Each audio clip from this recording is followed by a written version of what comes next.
Good day, and we're heading west towards New Mexico. But we can't leave Texas without a visit to one of its most incredible landscapes. Palo Duro Canyon, known as Texas's Grand Canyon. Unlike the Grand Canyon, there's not a tourist in sight. We've come here as it's a brilliant spot for us to cook the national dish of Texas. And no, it isn't a giant steak. In a cavern by a canyon, excavated for some chili. Texas chili. That's it? That's it. I can't come to Texas not cook chili. It's the state capital dish. Look at where we are. Palo Duro means hardwood in Spanish and refers to the hardwood shrubs and trees found here.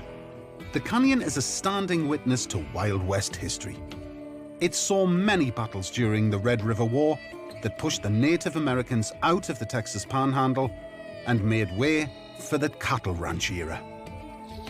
We're going to be doing our Texas chili. It's really kind of spicy. We've got some interesting ingredients like coffee and stout. It's a brilliant chili recipe. And we're going to be making some handmade flatbreads served with like a coriander butter. Now, to start off, we're going to brown the meat off. We're going to start with some beef dripping or lard. We're using big chunks of braising steak. Here, they call it chuck steak. So, then we'll add salt and a little bit of pepper. Always season the meat before it starts cooking. And I'm slicing 2 good-sized onions. Again, I'm going to use lard to sweat the onions down, but you could use your oil of choice. Now, in Texas, chili is a really serious business. I found this on the internet. Anyway, chili con carne is an official dish of the U.S. state of Texas as designated by the House Concurrent Resolution number 18 of the 65th Texas Legislature during its regular session in 1977.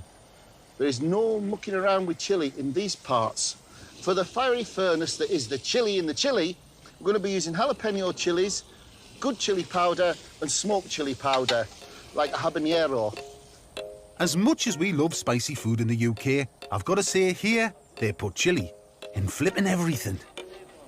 Which is good news, as it's a great anti-inflammatory, natural pain relief and good for your heart and blood pressure. And chili is a fruit, you know, which counts as part of your 5 a day. I love it. The literal translation of chili con carne is, guess what? Chili with meat. See? Chili con with carne, meat. And Texans have been making chili since 1850 because, you see, they found out they could get the beef, the suet, the chilies and dry it all into a brick, which meant when you were out on the range, you'd rehydrate your block of chili and bingo, you've got chili. It's 1850. Brilliant, that. I love chili. And in addition to the chopped chilies, I want 5 cloves of chopped garlic. Now, we're using chuck steak in big chunks. It will break down. But really, you can use whatever meat you want. And for my money, there's nothing wrong with using mince. No. And like a couple of packs of mince would work really well with this chili too. Absolutely. With the meat cooked, let's start building the flavour in our chili pot. A tablespoon of coriander, a tablespoon of ground cumin, a tablespoon of dried oregano, or oregano as they call it in these parts, some cinnamon. Now, Kingy, how hot are we going to go with the chili powder? Medium. So 2, maybe? Yeah. So, I got 1 to... Well, Yeah, that'll do. now, for added flavour, look at that. It's beautiful stuff. It's a smoked habanero chili. That's beautiful. Just 1 of those to give it a lovely smoky quality.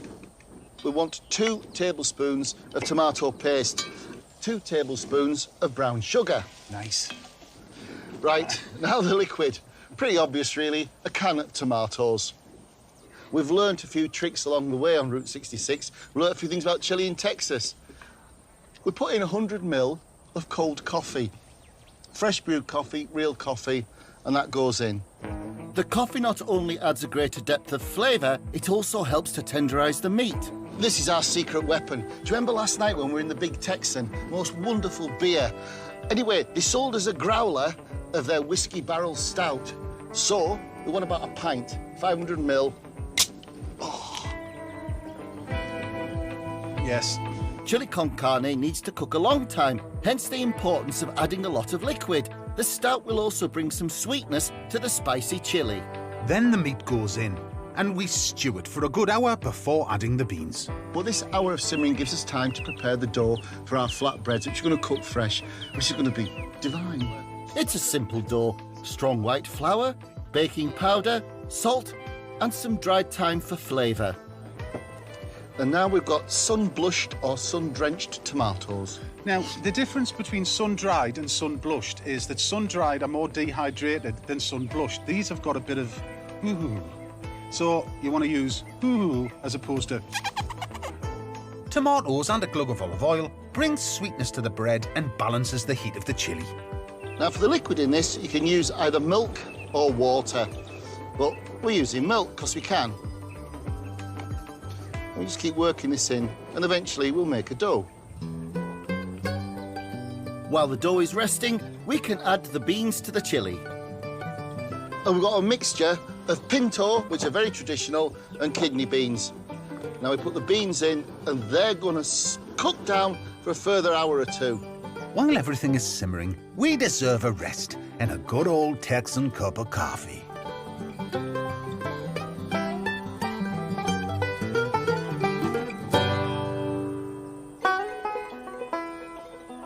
With our chili nearly ready, we can get our flatbreads on the go. We roll out small balls of dough and fry them gently for a couple of minutes in a medium hot shallow oil. To finish the flatbreads, we're using coriander butter. Oh, put that over there. I can see a plan coming together. There we have it, Texas chili con carne, served with delicious sun-blushed tomato flatbread. And don't forget, you can leave the meat out and make this veggie. It's also great served with rice.